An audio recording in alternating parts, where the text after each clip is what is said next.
Hello, my name is Miranda and welcome to this fun time. It's the middle of the year and I'm going to talk to you about the best ones so far. The best books, that is, not the best years. I want to start off with an honourable mention because I don't remember this book very well. I don't remember what happens in it, but I remember that I really enjoyed it. Sorry! It's Beasts of a Little Land by Juhea. So this kind of follows a variety of different characters, primarily a young boy and a young girl, and then as they grow up, across kind of Korea and Japan in the early to mid 20th century. It's about so many things, like Korea's fight for independence and the relationship between Korea and Japan in that kind of time, and also like how people's circumstances can change, and the way that people are kind of drawn to each other and have different relationships that mean different things at different times. I really loved the complicated relationships in here, and the way that they kind of set against the historical setting. I really enjoyed this, even if I can't remember very much of what happens, but it's really beautiful, and I liked it a lot. Now onto the main event, the main list. It's quite short, so hopefully I'll just be able to speed on through all of these. First off is Mother Dead by Vigdis Hjorth. I can't remember who it's translated by. I will put it here and also in the description.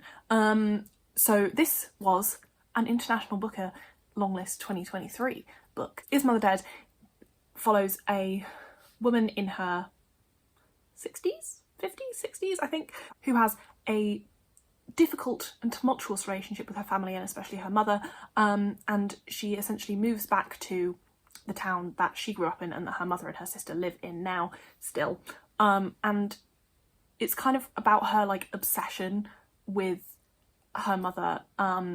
Nothing happens apart from she follows her mum around a bit, and gradually gets more and more kind of obsessed with like seeing her mother and like making herself known, and being seen and understood. I've done a whole review for this book, so I'll kind of leave it at that, but basically it's beautiful, fascinating, and if you like a book where nothing happens, read it, it's stunning. Second International Booker book is The Birthday Party by someone. The Birthday Party by Laurent Mauvignier. Again, can't remember who it's translated by, but I will put it here in the description. This, again, I did a whole review for it, leave it in the description, because I don't want this video to be too long. But this book is set in a rural village slash hamlet slash collection of houses in France, and you follow a few characters in the lead up to a birthday party. However, some very, very creepy, mysterious, weird people come along and try and disrupt this whole thing. It's very slow, but incredibly tense and terrifying. I felt exhausted after finishing this because I was so on edge and so scared. And it has a bit of a dip in the middle, I think, but my god, it's just, it's incredible. It's brilliant, and I was so impressed by it and so like moved to terror and also other emotions, but mostly terror. But yeah, it's incredibly impressive how this author manages to make you feel all of the things, but also write so beautifully. Yeah, it's great. Next is Our Wives Under the Sea by Julia Armfield. I got this from the library, so I don't have it with me now. This is about a woman whose wife goes missing on a kind of undersea submarine research trip, and you follow two perspectives. One is this woman's wife as she is on the submarine. You follow what happens to her and her team and like crew, their submarine, it's crew, and all of the shit that happens under the sea. And then you also follow the main narrator and her perspective after her wife gets home, because she does escape. She does, she gets home, you know that from the start. But the trip has kind of left her not entirely without scars / weird effects, and you follow how how the main narrator manages and deals with the new kind of wife that has come back from being stuck under the sea. And again, this book is really scary, but it is so beautiful. It's so romantic in many ways, because you're kind of you're watching the narrator struggle to look after someone that she really loves but doesn't feel like she knows anymore. But also the way that the ocean is described is, one, terrifying, B, very beautiful. I mean, mostly terrifying. I don't like boats, and I don't like the idea of being under the sea very much. So this book really got me goat in terms of freaking me out. But it's also just so gorgeously written. I can't really say much more, but it's beautiful and terrifying, and I loved it. Then the last three I talked about in my June wrap-up, which I literally just filmed. First is Babel by R F Kuang. This is a historical fiction kind of fantasy novel about colonialism and language and translation, and how empire and imperialism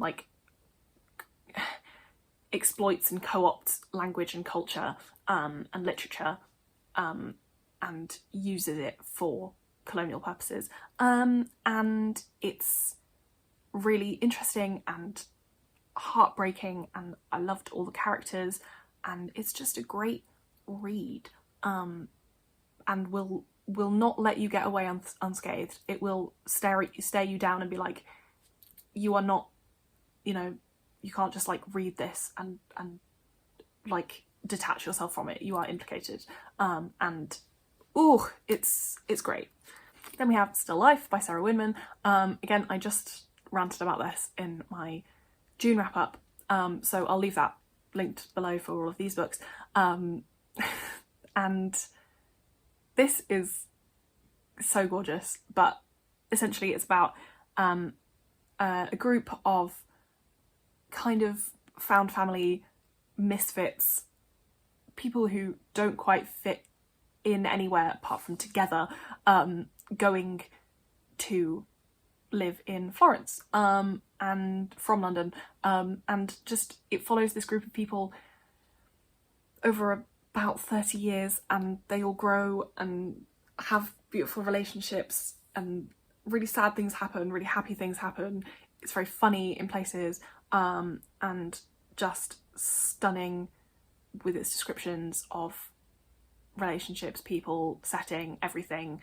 It's gorgeous and I loved it. And lastly, we have another little bonus mention, is the Hunger Games trilogy, which I reread in the last couple of weeks. Fully have regressed to my 2012 being obsessed with this, and fandom era me. That didn't make any sense, but Instagram keeps showing me reels of being Team Peter or Team Gale, and I'm like, absolutely, I'm back. I'm so back. I'm so in it. Team Peter, by the way, obviously, he is superior in every single way. All of the books just talk about totalitarianism and dictatorship and entertainment and capitalism in such interesting ways, and it made me really emotional, and I wasn't expecting it to actually love reading them as much as I did. So go reread The Hunger Games in 2023. Highly recommend. That is all of my favourite books from 2023 so far. Hopefully the second half of the year will bring some more amazing books, because I've had quite a lot of just fine books. Again, I am plagued by books that I like but I do not love, and it's really infuriating me at this point. It's been going on for like 2.5 years and I'm like, can I get some good books that I love, please? That would be wonderful. Anyway, I will see you very soon. I don't know where I'm going. I will see you very soon with my mid-year freakout tag. Very excited about it. And I'll probably just be talking about all the same books in the kind of like, you know, what's your favourite thing you've read this year? What's this? Blah, blah, blah, blah. But it will also talk about all of the shit books. It allows me to talk about all of the disappointing things that I've read and how much I hate them. Thank you very much for watching. I will see you very soon.